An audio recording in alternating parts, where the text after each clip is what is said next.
students, in the next part of the chapter Ranga's marriage. This priceless commodity, the English language, was not so widespread in our village a decade ago. That was why Ranga's homecoming was a great event. People rushed to his doorstep announcing, "The accountant's son has come. The boy who had gone to Bangalore for his studies is here, it seems. And come, Ranga is here. Let's go and have a look." However, 10 years ago, English was not commonly spoken in this village. यहाँ पे पहले इतनी ज़्यादा English नहीं पढ़ाई जाती थी, ना बोली जाती थी. उनको इतना ज़्यादा इंग्लिश नहीं आता था विलेजेस को. And when the villages came to know that Ranga the accountant's son was coming home from Bangalore, everyone got excited. सभी जो थे वो excited हो गए and rushed to his home to have a glance at him. Attracted by the crowd, I too went and stood in the courtyard and asked, "Why have all these people come? There's no performing monkey here." मैं भी वहाँ जाके, narrator कहता है, मैं भी वहाँ जाके खड़ा हो गया उस भीड़ में और मैंने कहा कि यहाँ कोई बंदर का खेल चल रहा है जो सारे लोग यहाँ पे इकट्ठे हो गए हैं.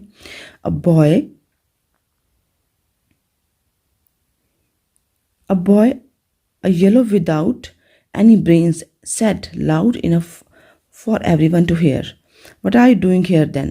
A youngster, immature and without any manners.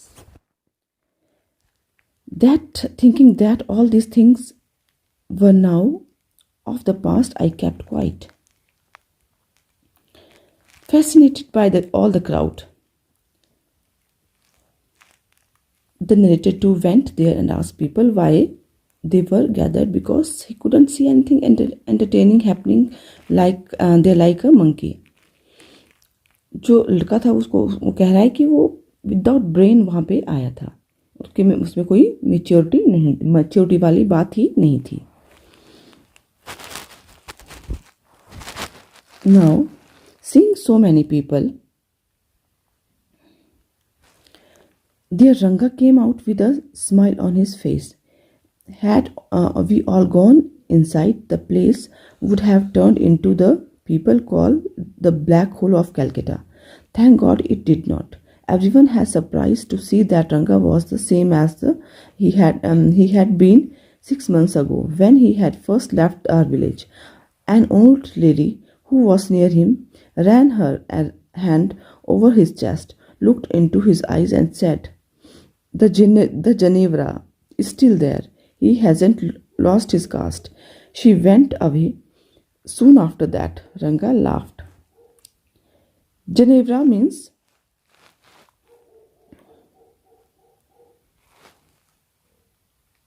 Janeu, a sacred thread worn by Brahmins. जो Brahmins जो sacred thread पहनते हैं उसे जनेऊ कहते हैं और ये इस लैंग्वेज में ये जनेवरा कहते हैं.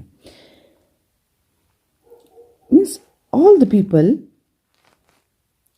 people were waiting outside Ranga's house because the place would like the black hole of Calcutta if they all went inside.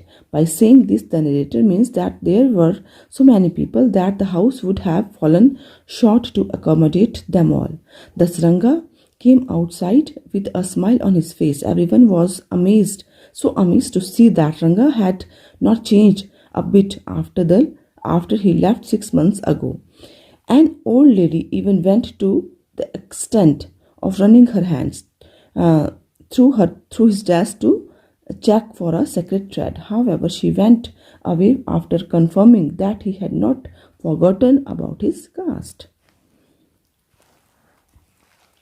Once they realized that Ranga still had the same hands, legs, eyes and nose, the crowd melted away like a lump of sugar in child's mouth. I continued to stand there after everyone had gone. I asked, "How are you, Rangappa? Is everything well with you?" It was only that Ranga noticed me. He came near me and did namaskara respectfully, saying, "I am all right with your blessings." जब उन crowd में जो लोग थे उनको पता चला कि वो वही है, उसके वही हाथ हैं, वही आईज है, वही नोज है, बिल्कुल उसमें कोई चेंज नहीं है, तो crowd melted away means crowd जो है वो तितर बितर हो गया, वो उधर से लोग चले गए। जैसे एक शुगर का टुकड़ा जो है बच्चे के माउथ में जाता है तो एकदम से वो मेल्ट हो जाता है, इस तरह का एग्जाम्पल यहाँ पे नरेटर ने दिया है। I continue to stand there, मैं वहीं पे खड़ा रहा। आफ्टर एवरीवन हैड गॉन, जब सभी चले गए तो मैंने उससे पूछा, रंगप्पा तुम कैसे हो? Is everything well with you, क्या तुम्हारे साथ तुम सब ठीक हो, क्या हाल चाल है? इस तरह से रंगा ने उसे नोटिस किया, उसके नज़दीक आया, उसको नमस्कार किया रिस्पेक्टफुली, मीन्स उसने उसके पाँव छुए होंगे। एंड तो फिर उसने कहा I am all right with your blessings, कि आपकी कृपा से मैं ठीक हूँ। Now I must draw your attention to this aspects of Ranga's character. He knew when it would be to his advantage to talk to someone and rightly assess people's worth. As for his namaskara to me, he did not do it like any present day boy, with his head up towards the sun, standing stiff like a pole, without joints, jerking his body as if it was either a wand or a walking stick, nor he did merely fold his hands. He bent low to touch my feet. May you get married soon, I said, blessing him. After exchanging a few pleasantries, I left. Means यहाँ पे narrator कहता है कि जैसे आजकल के boys होते हैं वो बिल्कुल भी झुकते नहीं हैं, बिल्कुल पोल की तरह सीधे खड़े हो जाते हैं। तो ना उसने मुझे हाथ जोड़ के नमस्कार किया, उसने अच्छे से मेरे पाँव छुए और मैंने उसको ब्लेसिंग दिया कि तुम्हारी जल्दी से शादी हो जाए। और हमने काफ़ी देर अच्छी सी बातें की और मैं चला गया। That afternoon, I was resting. Ranga came to my house with a couple of oranges in his hand, a generous, considerate fellow. It would be a fine thing to have him marry, settle down, and be of service to society, I thought. For a while, we talked about this and that. Then I came to the point, Rangappa, when do you plan to get married? I'm not going to get married now, he said. Why not? Why not? I need to find the right girl. I know an officer who got married only 6 months ago. He is about 30 and his wife is 25. I'm told they will be able to talk lovingly to each other.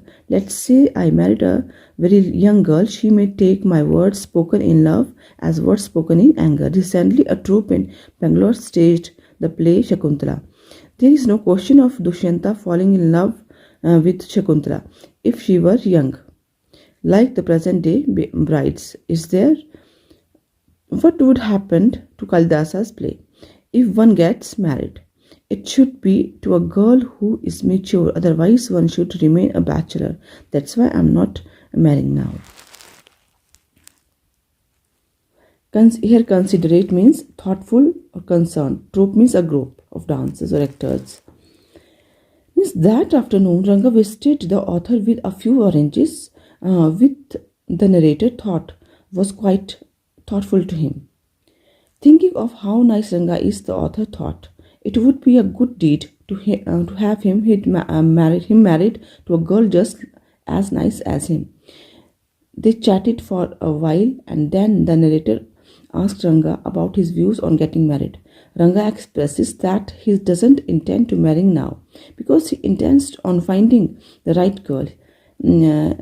He cites the example of an officer. उसने example दिया अपने known किसी person का कि वो 30 year का है, उसकी वाइफ 25 ईयर्स की है, दोनों अच्छे एडल्ट्स हैं तो अच्छे से बात करते हैं, इसलिए उनकी जो बिहेवियर है वो अच्छा रहता है, इसलिए उनकी लाइफ अच्छे से स्मूथली चल रही है।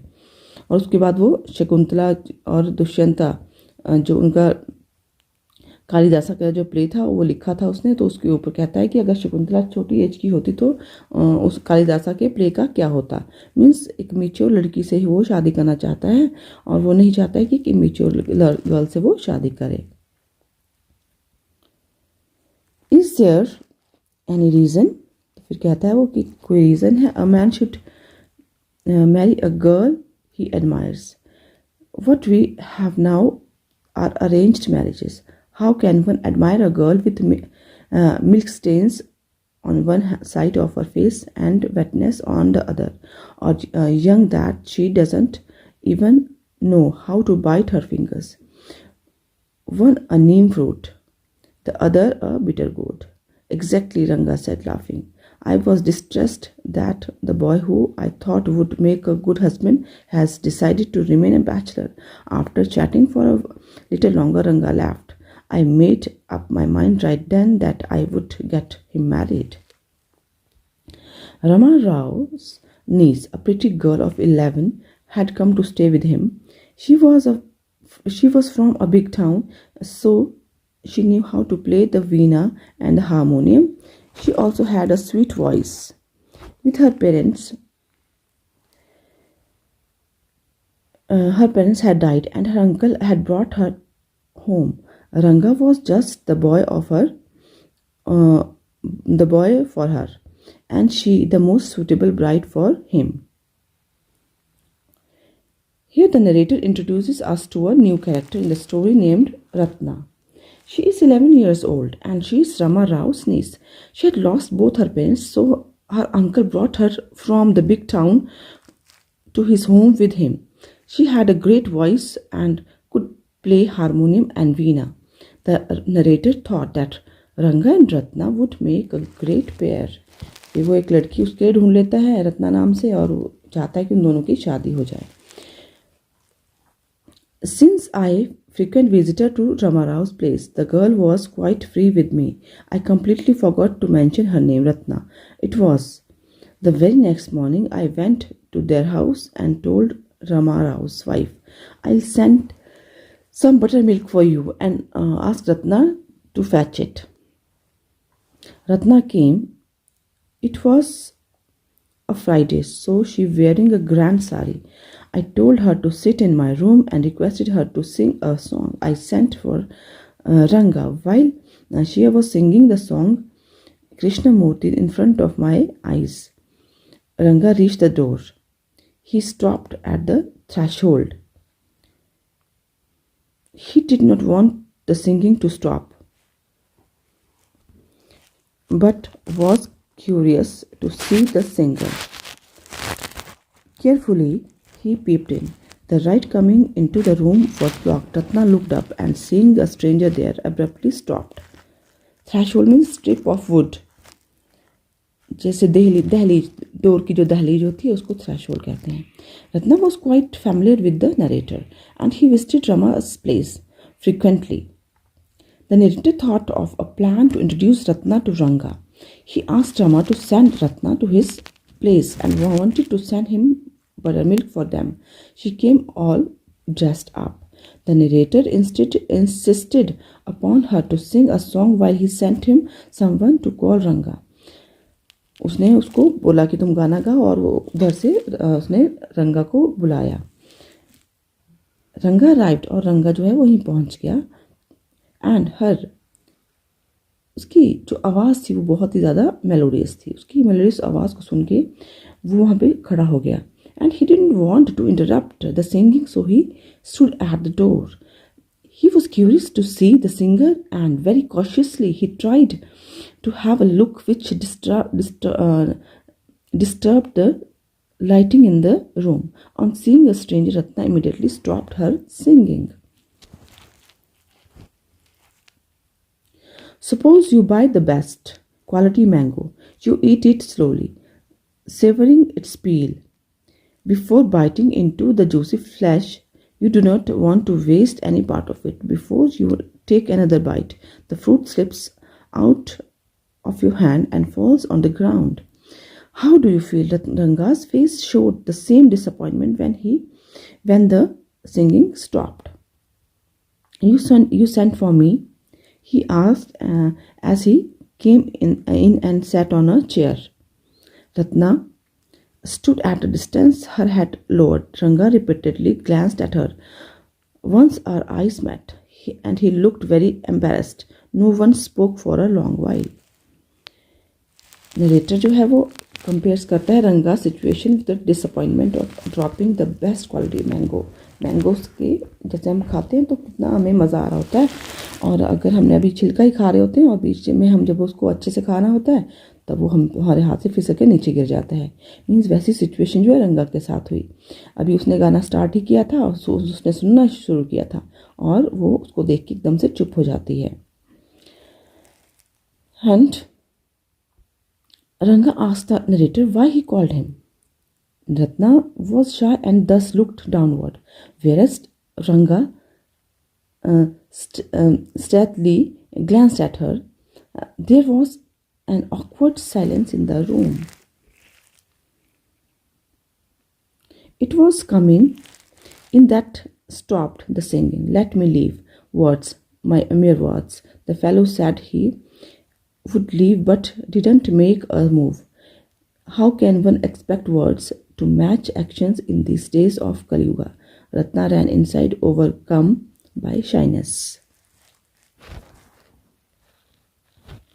Means after things went a bit awkward, Ranga said that he feels it was his coming that stopped the singing, so he must leave. However, he did not. The narrator makes fun of him because he had no intention of going. He jokes about it and says one cannot expect actions and words to match it in the Kali Yuga. After a while, Ranga asked,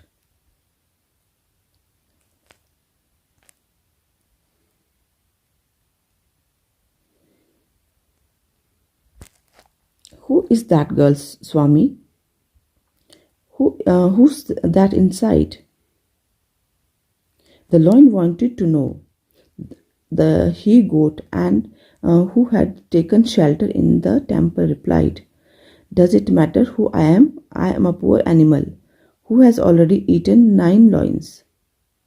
I have vowed to eat one more.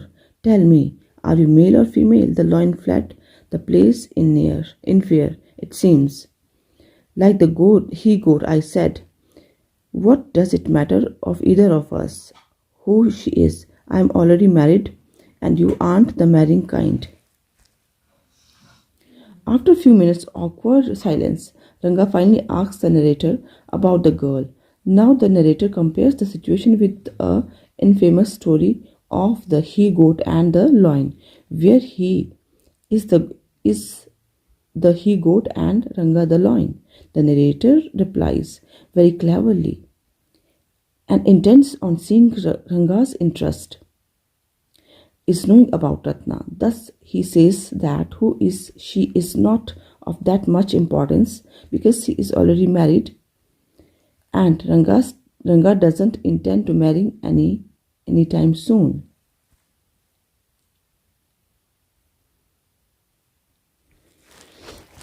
Now, very hopefully, he asked, "She isn't married then?" His voice didn't betray his excitement, but I knew it was there. "She was married a year ago."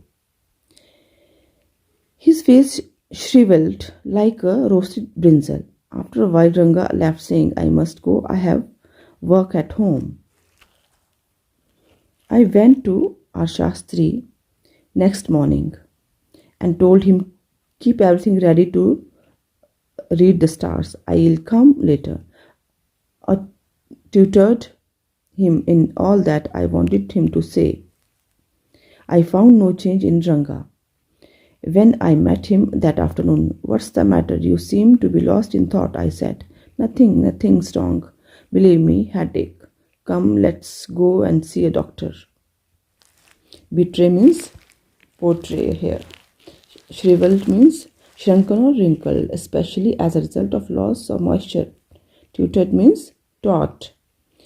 Hearing the narrator's reply, Ranga got excited, although he did not show it, but was quite evident, full of hope, and he asks if she isn't married yet, to which the narrator replies that she is probably a year ago. Ranga was disappointed and disheartened. It was clearly all over his face. He went away quoting some work. A narrator having staged certain liking in the mind of Ranga for Ratna, he went on to complete his play. He went to the village Shastri and told him everything that he had to be said and done. Then he met Ranga that afternoon,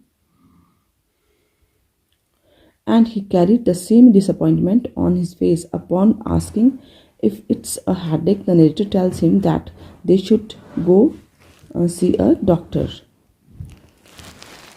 So this is enough for today. Thank you.